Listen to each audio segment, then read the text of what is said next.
मंगलमय परात्पर अखिलेश्वर अखिल ब्रह्मांड नायक परात्पर परब्रह्म भगवान श्री कृष्ण की वांगमय प्रतिमूर्ति श्रीमद् भागवत महापुराण दूर दूर से आई हमारी माताएं बहनें श्रोतागण भक्तगण साधना टीवी श्रद्धा टीवी पर कथा का रसपान कर रहे सभी भक्तों को, आप सभी माताओं को, बहनों को, भाइयों को, पिता तुल्य बुजुर्गों को, बच्चों को, सबको जय श्रीमन नारायण, जय श्री कृष्णा, राधे राधे। कैसे हैं आप लोग? कृपा है, थैंक यू, धन्यवाद। आप सबका आशीर्वाद बना रहे। आज ये दास अनिरुद्ध का जन्मदिन है। आज के दिन ही संसार में आने का हमें सौभाग्य मिला और आज आना सार्थक इसलिए हो गया। संसार में देखो, जन्म लेना तब सार्थक होता है जब आप किसी के काम आते हैं। यदि हम किसी के काम आ गए तो हमारा संसार में आना सार्थक हो गया। तो हमें लगता है कि वृद्ध माओं के काम आ गए, बच्चों की शिक्षा के काम आ गए, आप सबको कथा सुनाने के काम आ गए, इसलिए हमारा जन्म सार्थक हो गया। बताइए आप लोग, हमारा आना सार्थक हुआ कि नहीं? तो आप सब आशीर्वाद दीजिए। किसी तरह यह दास अनिरुद्ध आप सबकी और राष्ट्र की, समाज की सेवा, सनातन की सेवा करता रहे। जय श्रीमन नारायण। भगवान की कृपा आप सभी पर बनी रहे, यही मंगल कामना है। कथा की पावन गंगा में हम सब डुबकी लगा रहे हैं। पूज्य हमारे गुरु जी, कल हम लोगों ने कथा की गंगा में डुबकी लगाई और कल हम सब ने सुना कि भगवान का नाम लेकर के अजामिल का उद्धार, अजामिल की कथा हम आज विस्तार से सुन लेंगे। राजा रहुगण के ज्ञान से, भरत जी के ज्ञान से राजा रहुगण की सदगति हुई।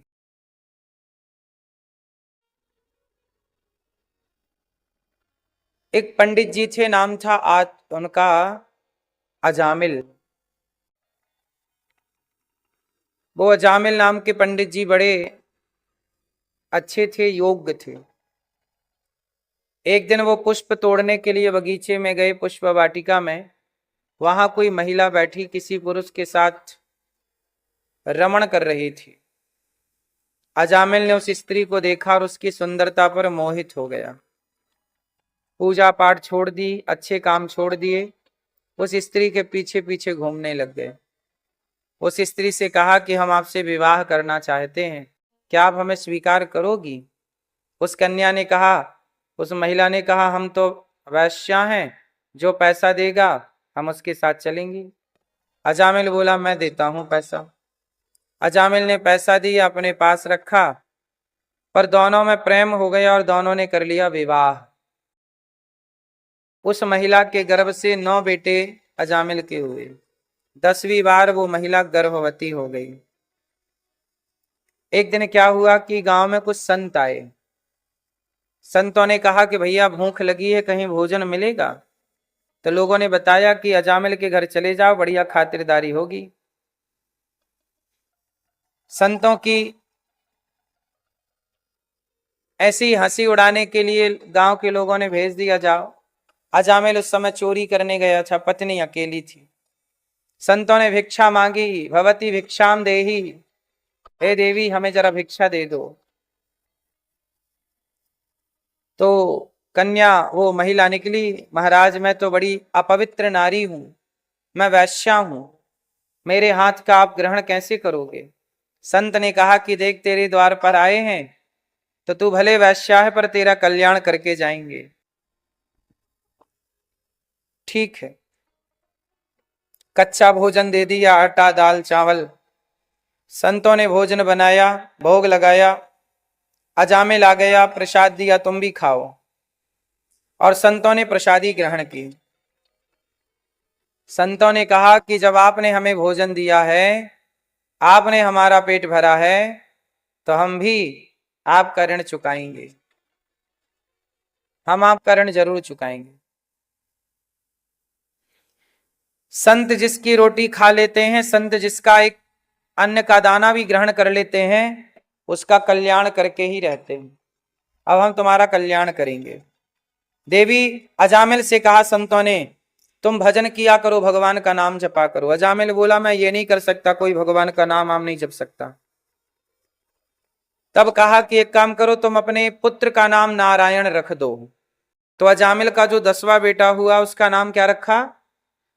संतों के कहने से। अब नारायण बेटा छोटा था तो बड़ा प्रेम हो गया, बेटा नारायण यहाँ आओ, बेटा नारायण पानी लाओ, बेटा नारायण। इसी बहाने दिन भर भगवान का नाम अजामिल के मुख से निकलने लग गया। ऐसा करते करते फाइनली जब अजामिल 88 साल का हुआ तो यमदूत आए।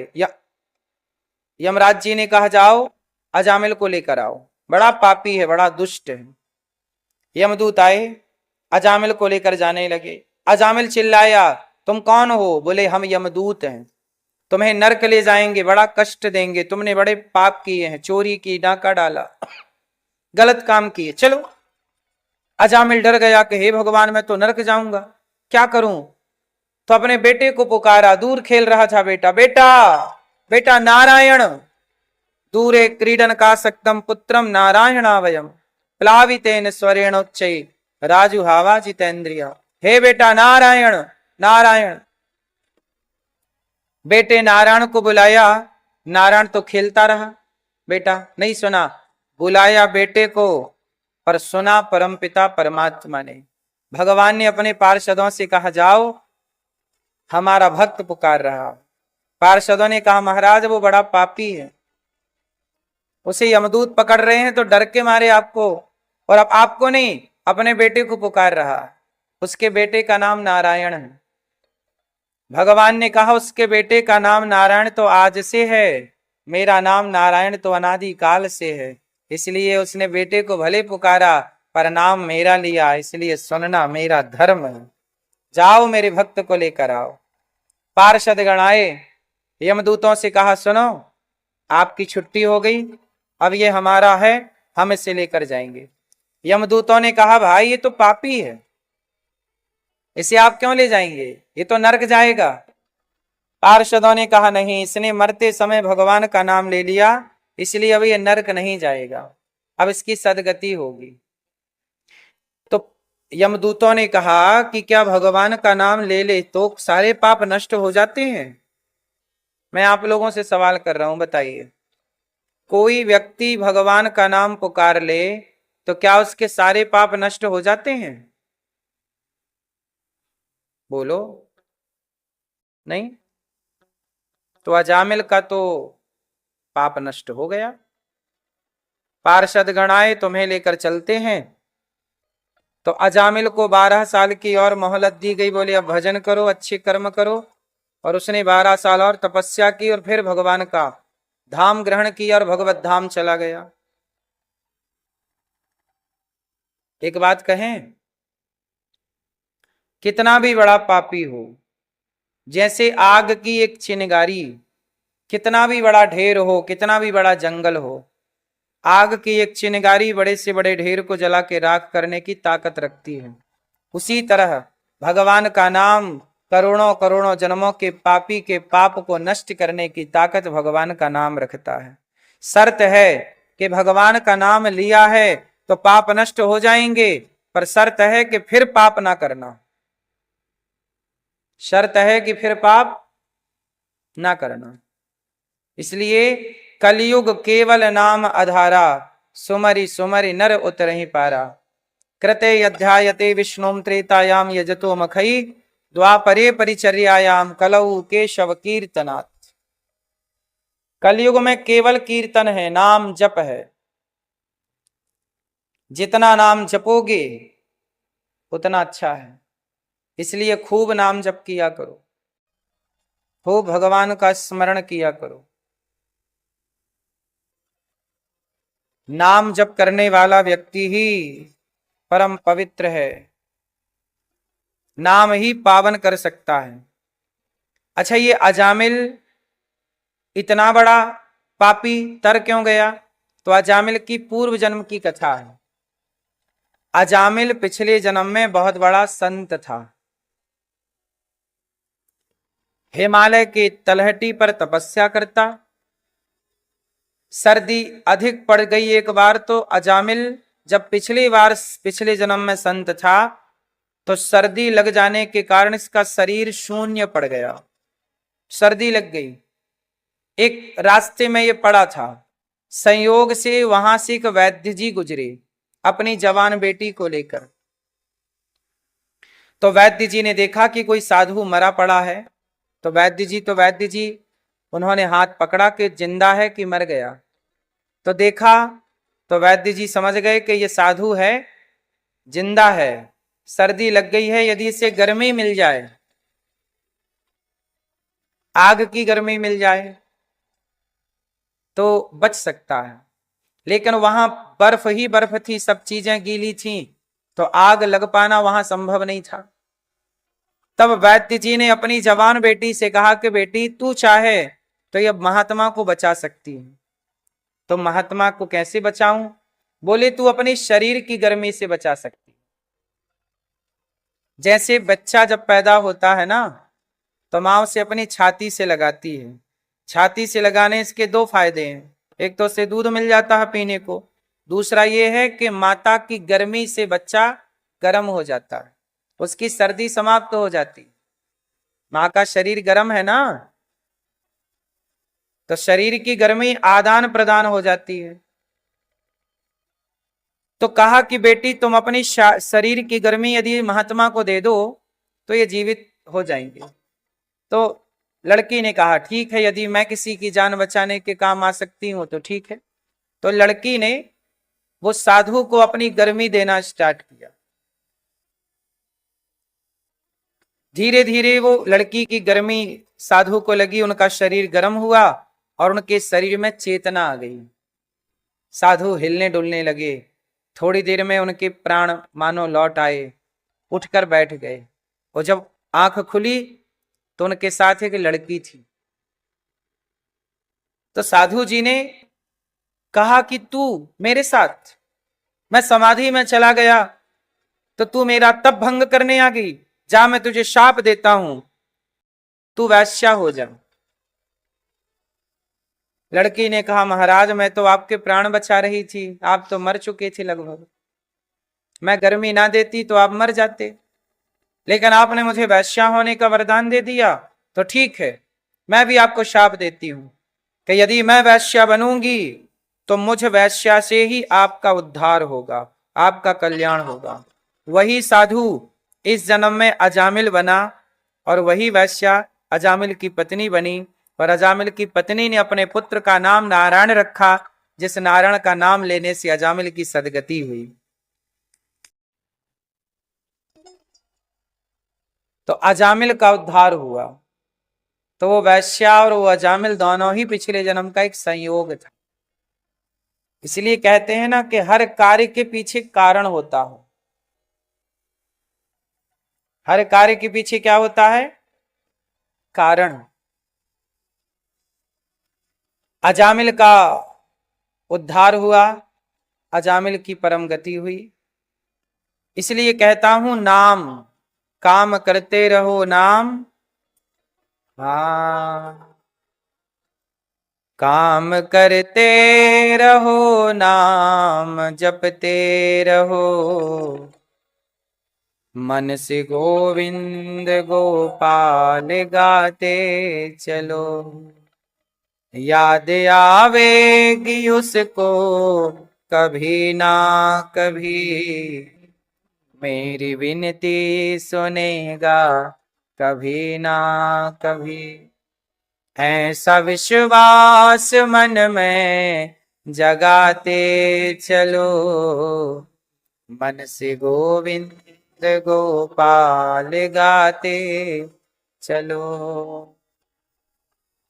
काम करते रहो और नाम, काम कीजिए साहब पर नाम जपते रहिए,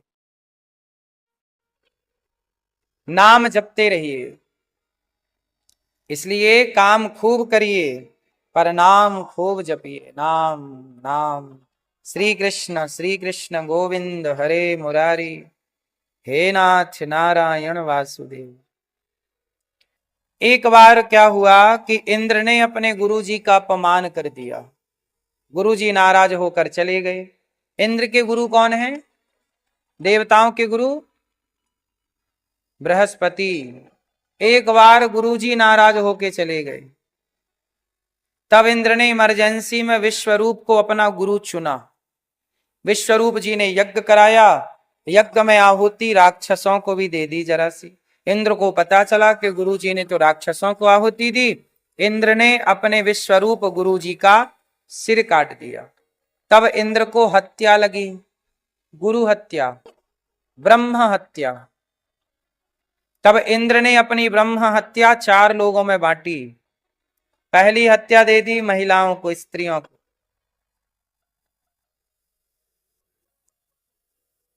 दूसरी हत्या दे दी वृक्षों को। तीसरी जल को। चौथी पृथ्वी को। तो स्त्रियों में ब्रह्म हत्या क्या है? रज, रजस्वला। वृक्षों में ब्रह्म हत्या क्या है? गोंद। वृक्षों में गोंद होती है। जल में ब्रह्म हत्या है झाग, फैन। और पृथ्वी में ब्रह्म हत्या है बंजर भूमि, ऊसर भूमि। ये चारों को ब्रह्म हत्या दे दी।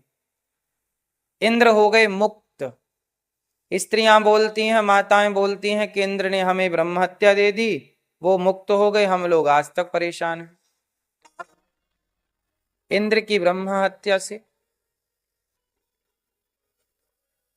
अब हुआ ये कि इंद्र ने विश्वरूप को जब मारा तो विश्वरूप के पिता महर्षि त्वष्टा ऋषि ने यज्ञ किया।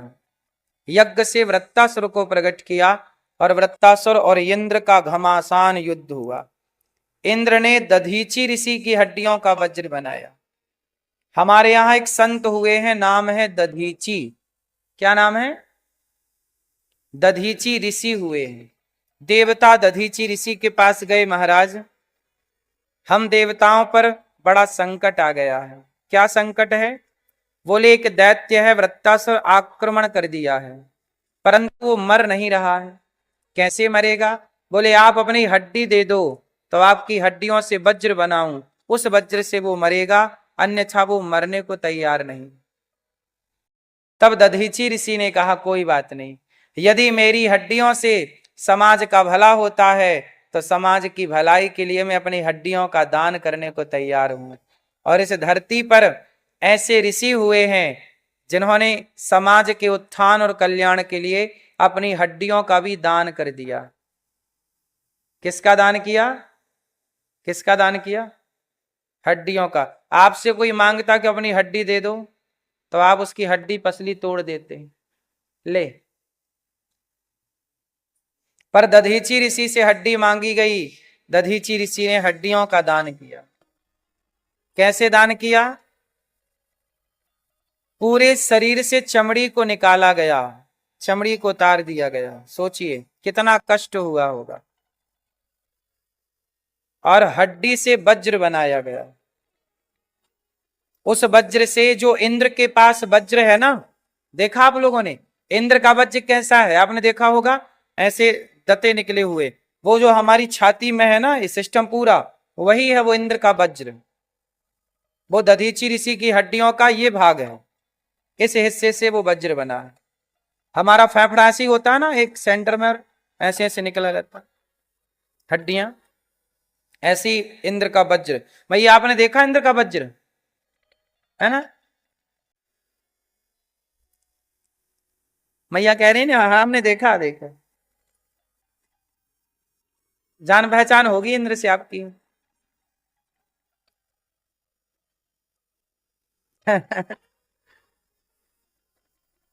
हमारे दधीची ऋषि ने अपनी हड्डियों का दान कर दिया, दे दी। इंद्र उस युद्ध में जब लड़ रहे थे तो उस राक्षस ने, वृत्तासुर ने, हड्डियों में भगवान का दर्शन कर लिया। इसलिए कहता हूं कि दान हड्डियों का भी करना पड़े समाज की सेवा के लिए तो दान जरूर करना चाहिए। योगदान कहते हैं। मतदान, योगदान, अन्नदान, कन्यादान, जलदान, ये पूरी सृष्टि दान से ही चल रही है। किसान खेत में क्या करता है? बीज का दान। वृक्ष क्या कर रहे हैं? फलदान। क्या कर रहे हैं? फलों का दान। सूर्य क्या कर रहे हैं? प्रकाश का दान, विटामिन डी का दान। विटामिन डी का कैप्सूल लेने जाओ कितना महंगा है, और ये रोज दे रहे हैं। बोलो हाँ, विटामिन डी का दान। नहीं, पूरी सृष्टि दान से चल रही है, संतुलन है। इसलिए कहता हूं, नदियों के पास जल है तो जलदान कर रही हैं, वृक्षों के पास फल है, फलदान कर रहे हैं। आपके पास जो है, ताकत है, तो ताकत से अपना योगदान दीजिए। कौन से राजा? शिवी। एक दिन राजा शिवी बैठे थे दरबार लगा के, धूप में, सर्दियों का टाइम था। एक पक्षी उड़ा और पक्षी उस पक्षी को ना मारने के लिए जा रहा था। उसको पकड़ने वाला जो था, जंगल से पक्षी पकड़ के लाता, बहेलिया, और बहेलिया पिंजरे में डाल के उसे बेच देता, जो बचता तो खा जाता। एक पक्षी पिंजरे से उड़ गया और राजा की गोद में आके बैठ गया। वो कसाई आया, बोला राजा, ये जो आपकी गोद में पक्षी है ना, ये मेरा है, मेरे पिंजरे से उड़ा है, अभी अभी मैं जंगल से लाया हूं। आज दिन भर में मुझे एक ही पक्षी मिला और वो भी उड़ के आपकी गोद में जाके बैठ गया। महाराज, मेरा पक्षी लौटाइए।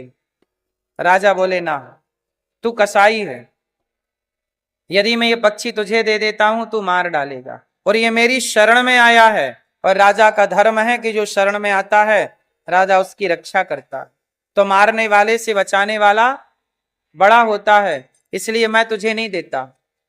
कसाई बोला, महाराज ये तो गलत है, आप राजा हैं, इसका मतलब आप हमारी वस्तु ले लेंगे। राजा बोले, अच्छा एक काम कर, तुझे इसके बदले क्या चाहिए? बोले, मैं मांसाहारी हूं, मुझे इसके बदले कोई मांस मिल जाए तो ठीक है। तो राजा बोले कि पक्षी के मांस के बदले में किसी और पक्षी को भी नहीं मार सकता, कि इस पक्षी को बचाने के लिए उस पक्षी को मार दूं, या इस पक्षी के लिए उस बकरे को मार दूं, मैं किसी की हत्या तो नहीं कर सकता ना। ये कहां का न्याय है कि एक जान बचाने के लिए आप दूसरे की जान ले लें। लोग कहते हैं ना, हमारे बेटा हुआ है तो हम देवी के मंदिर में जाके बकरे की बलि चढ़ाएंगे। तुम्हारे बेटा हुआ है तो अपने बेटे की खुशी में तुम दूसरे के बेटे का खून बहाओ, ये कहां का न्याय है और ये कहां का धर्म है? शिवी ने कहा कि नहीं, तुझे मांस चाहिए। उसने, कसाई ने कहा, मुझे तो मांस चाहिए। राजा, आप किसका मांस लाएं? तो शिवी ने कहा, अच्छा मेरा मांस चलेगा? बोले हाँ आपका ही चलेगा, पर चाहिए मांस। जिद्दी था कसाई। बोले हमें मांस चाहिए। कितना मांस चाहिए? बोले मेरे पक्षी का जितना वजन है तराजू में रखिए। अब तराजू में रखा गया तो पक्षी का जितना वजन था उतने वजन का मांस चाहिए। माना कि पक्षी 1 किलो का था तो हमें 1 किलो मांस चाहिए। किसका मांस चाहिए? राजा किसी का मांस नहीं दे सकते, क्योंकि किसी का भी मांस देने के लिए जान लेनी पड़ेगी। तब राजा ने कहा कि मैं अपना देता हूं। एक तराजू बांधी गई, एक पलड़े में पक्षी को बिठाया, दूसरे पलड़े में राजा ने अपनी जांघ का मांस काट दिया तलवार से, तराजू में रखा। फिर भी पलड़ा भारी पक्षी का। दूसरी, ये कथा पुराणों में लिखी है। दूसरे जांघ का मांस शिवी ने काटा, फिर भी पक्षी का पलड़ा भारी। तब राजा ने अपनी छाती का मांस काटा, फिर भी पक्षी का पलड़ा भारी। पेट का मांस काटा, फिर भी पक्षी का पलड़ा भारी। राजा ने अपना पांव, अपनी गर्दन पकड़ी, अपना सिर पकड़ा, बाल पकड़े और अपनी गर्दन पे तलवार रख करके अपनी गर्दन काटने लगे। तब पक्षी से भगवान प्रकट हो गए। बस कर राजन, बस, मैं तुम्हारे त्याग और तुम्हारी तपस्या की परीक्षा लेने आया था कि तुम कितने अच्छे राजा हो। आज तुमने साबित कर दिया कि तुम जीव मात्र के प्रेम में, तुम जीवों की रक्षा के लिए तुम अपने प्राणों का बलिदान दे सकते हो, पर तुम किसी बेवजह प्राणी की जान ले नहीं सकते। तुम्हारे जैसा राजा इस धरती को बार बार नसीब नहीं होता राजन। जब तक ये धरती रहेगी तुम्हारा ये बलिदान, तुम्हारा ये दान युगों युगों तक अमर रहेगा। तब से राजा को भगवान ने दर्शन दिया, उनका शरीर उनको लौटाया, जस का तस किया और आशीर्वाद दे करके परीक्षा लेने आए। ना वो कोई कसाई था, ना कोई पक्षी था, परीक्षा थी। और आज तक ऐसे